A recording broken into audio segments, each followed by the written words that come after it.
চীনের সাংহাই শহরের চেনশান botanical garden এবং গুচুন পার্ক এখন চেরি ফুলে ভরে গেছে। মার্চে অস্বাভাবিক ঠান্ডার কারণে ফুল ফোটায় দেরি হলেও গাছ জুড়ে সাদা গোলাপি রঙের ছটা ছড়িয়ে পড়েছে।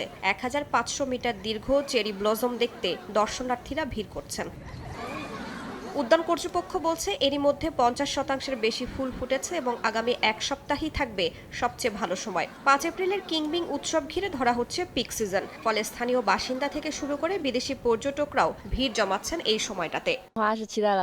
আমি অনেকদিন ধরেই চেরি ফুল দেখার অপেক্ষায় ছিলাম। রোদে ঝলমল করা এই ফুলগুলো দেখতে খুব সুন্দর লাগে, একদম রোমান্টিক আর স্বপ্নের মতো। শুধু ফুল দেখা নয়, এই মৌসুমকে ঘিরে তৈরি হয়েছে নানা আকর্ষণ। থিমভিত্তিক বাজার, চেরি ফুলের আদলে বিশেষ খাবার, এমনকি রাতের বেলা আলোকসজ্জা ও সাংস্কৃতিক পরিবেশনা নতুন মাত্রা যোগ করেছে। এতে স্থানীয় অর্থনীতিতেও গতি আসছে বলে মনে করছেন সংশ্লিষ্টরা। স্বল্প সময়ের এই চেরি ফুলের মৌসুমে আমরা ভোক্তার জন্য আরও বেশি সুযোগ তৈরি করতে চাই, যাতে ফুল ভিত্তিক পর্যটন অর্থনীতি চাঙ্গা করা যায়। চীনের চেরি ফুল সাধারণত সাকুরা নামে পরিচিত। বসন্তের অন্যতম আকর্ষণ এবং সাংস্কৃতিকভাবে গভীর অর্থ বহন করে থাকে এই ফুল। প্রতি বছর লাখ লাখ পর্যটক এই সময় চীনের বিভিন্ন শহরে ভিড় করেন।